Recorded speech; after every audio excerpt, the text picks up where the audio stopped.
ሀና ከባድ ችግር ገጠማት። ሀና እንግዲህ የማትወጣው ችግር ውስጥ ገብታለች። በዚህ በኩል ባዩሽ ዲኤንኤኑን አስቀይራለች ለሰውየው ገንዘብ ሰጣ። ሰውየውም ደግሞ አጥብቆ ሀናን እየጠይቃት ነበረ። ዶክተሩ አንቺ እንዴት ሌላ አባት እያለሽ የነ ሜላትን ቤተሰቦች ናቸው ብለሽ መጣሽ አላት። እሷም ደግሞ እውነቱን ነገረችው። ሰውየው ግራ ተጋባ፣ ደነገጠ። ምክንያቱም ሰውየው በገንዘብ ተደልሏል። ባዩሽ እንግዲህ ስራዋን ሰርታለች። ሀና ምን ነው ዶክተር ምን ሆነክ ነው ስትለው አሁን ውጪልኝ፣ በቃ ብቻዬን ተይኝ፣ ለትንሽ ጊዜ ብቻዬን መሆን እፈልጋለሁ አላት። ሀና ግራ ተጋባችና ዶክተር ካስከፋው ይቅርታ አለች። በቃ ውጪልኝ በኋላ አወራሻለሁ ብሏት ወጣች። ሀና እንግዲህ ዶክተሩ እየነገራት አስደንጋጭ ነገር አለ፣ የአባቷ ጉዳይ።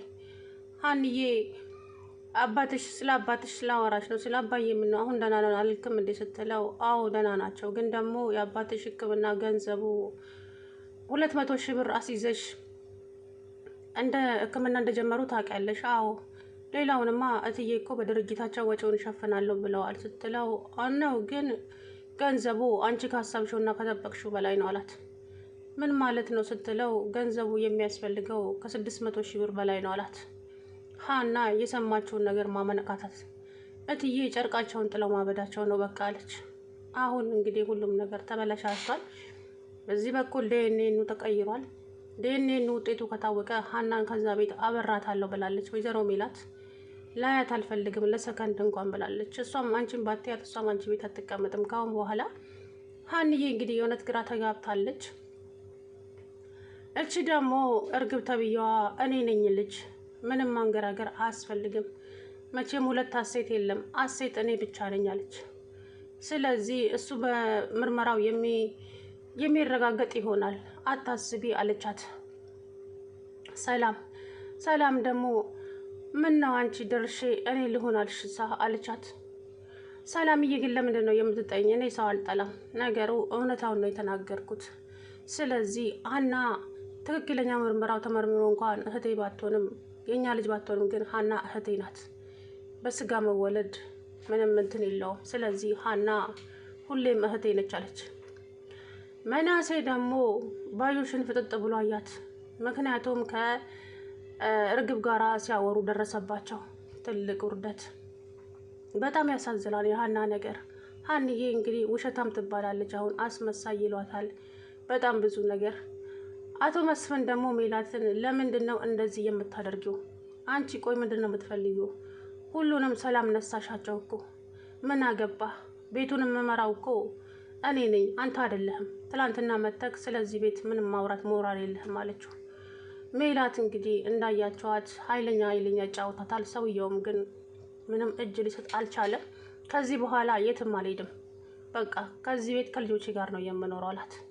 እሱማ የማይታሰብ ነገር ነው፣ እርምህን አውጣ አለችው። ሰላም አለይኩም ወራህመቱላሂ ወበረካቱ። ውድና የተከበራችሁ የቻናሌ ቤተሰቦች እንዴት ናችሁ? ያለው አልሐምዱሊላህ። ሀንዬ እንግዲህ ከባድ ነገር ገጥሟታል። ሀና ውጤቱ እንኳን የሀና ቢሆን ሜላት አትቀበላትም። ምክንያቱም የኔ ልጅ እርግብ ነች ብላለች። ልጅ እርግብ ብቻ ናት። ስለዚህ አንቺ አጭበርብረሽ ነው ቤትሽ የገባሽው። ስለዚህ እርግብን ስላየሽ እርግብ የኔን ታሪክ ሰርቃ ነው እዚህ ቤት የመጣችው ብለሽ አወራሽ። ማስመሰልሽን አቁሚና ከዛሬ ጀምሮ ከስራ ተባረሻል አለቻት። ሀና የሰማችውን ነገር ማመን አቅቷታል። እማዬ እትዬ ምንድን ነው ያደረግኩት? ምን አደረግኩት ስትላት ደግሞ አታፍሪም እንዴ?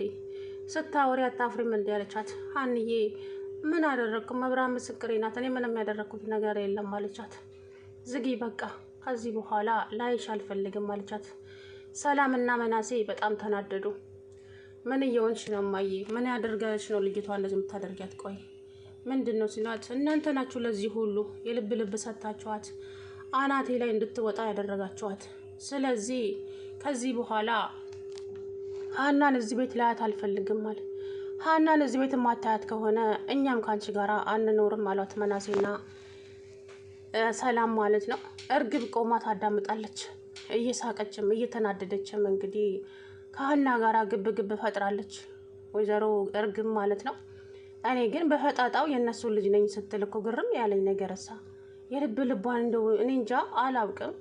ሀንዬ ግን በጣም ታሳዝናለች። አባቷ ደግሞ ስለ ልጃቸው በጣም እየተጨነቁ ነው።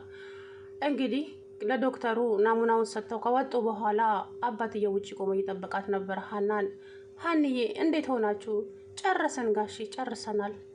ጎበዝ ልጆች፣ ዝም ብላችሁ ለፋችሁ እንጂ ይሄ እኮ የታወቀ ነው አለች እርግብ። ምኑ ሲላት እኔ እንደሆንኩ ሀሴት እኔ ብቻ ነኝ። ስለዚህ ምርመራው ይደረግ ብላችሁ እንትን ስላላችሁ እንዳይደብራችሁ ብዬ እንጂ እኔ ነኝ ትክክለኛ ልጃችሁ አለች። እሱ ምን ይረጋገጠው ይሆናል አላት ሰውየው። ከዛም አና እኔ አለች እናንተን ደስ ይበላችሁ ብዬ ነው እንጂ ምርመራ ያደረግኩት እኔ ከእናንተ ምንም ፈልጌ አይደለም የቀረብኳችሁ። ስለዚህ እኔ ከምንም በላይ እና ከማንም በላይ የሆነ አባት አለኝ፣ መከራውን በልቶ ያሳደገኝ አባት። ስለዚህ የእናንተን አባትነትም ሆነ የእናንተን ዝምድና ፈልጌ አይደለም እቤታችሁ የገባሁት። እኔ አባቴን ላሳክም ብቻ ነው ሰርቼ እንጂ ሀብት ንብረታቸውን ፈልጌ አይደለም ቤታችሁ የገባሁት። ሰውየው በጣም ተገረመ። ጋሼ ካጠፋው ይቅርታ፣ ሀንዬ ከፈቀድሽልኝ አባትሽን አንዴ ሄጄ ልየው አላት። አይ በፍጹም አይሆንም አባቴ፣ አሁን ማንን ብዬ ነው የማስተዋውቀው ስትለው፣ እንዴ እውነቱን ነገራቸውስ። በጭራሽ አባቴ እንዲከፋብኝም ሆነ እንዲሞትብኝ አልፈልግም፣ አመሰግናለሁ ብላው ጥላው ሄደች። ግን እችን ልጅ እንዴት ቢያሳድጓት ነው እንደዚህ አለና በጣም ተገረመ አቶ መስፍን። እንግዲህ ትክክለኛ ልጁ ሀና እንደሆነች ውስጡ ነግሮታል። ግን ደግሞ ባዩሽ ስራዋን ሰርታለች በጎን። በጣም ያሳዝናል። ሀንቾ እንግዲህ አባቷን አባዬ ደክሞኛል፣ ትንሽ አረፍ ማለት እፈልጋለሁ አለች። ነይ የኔ ልጅ እኔ ስተኛ ነው ያልኩት፣ እዚሁ እኔ ጋር ተኝ አላት። አይ አባዬ አንተማ ማረፍ አለብህ እኮ አሞክ የለህ እንዴ? እኔ እዚህ ወንበር ላይ ቁጭ ብዬ ደገፍላለሁ አልጋው ላለችው።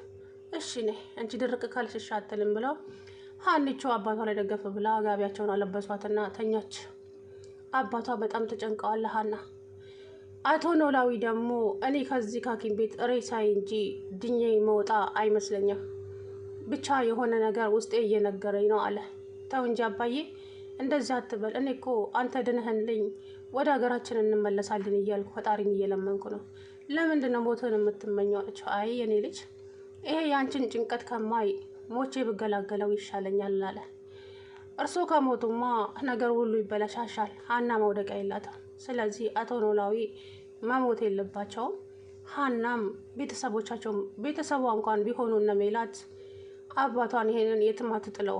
ምክንያቱም ያሳደጋት እሱ ስለሆነ፣ ሲጀመር እሷ በሱ ማንንም አታወዳድርም። ሀንዬ የእውነት በጣም ነው የምታሳዝነው። እንግዲህ ሀና ብቻ የማይትወጣው ነገር ውስጥ ገብታለች።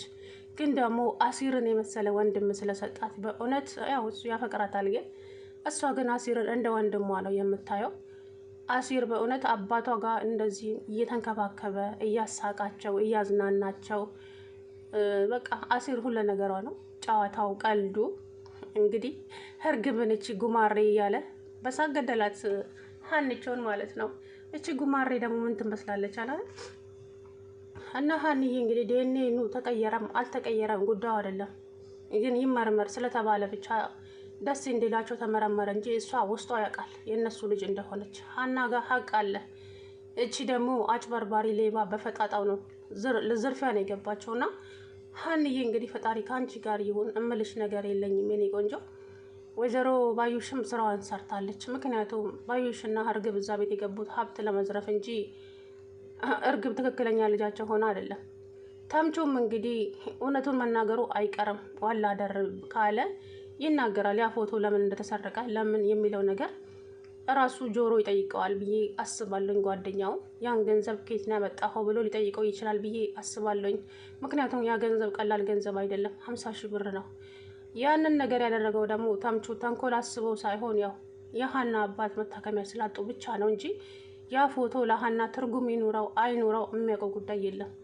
ስለዚህ ከዛ በኋላ ነገሮችን ሲያቅ ነው እንግዲህ ያንን ልጅ አንቆ ይይዘዋል ብዬ አስባለሁ።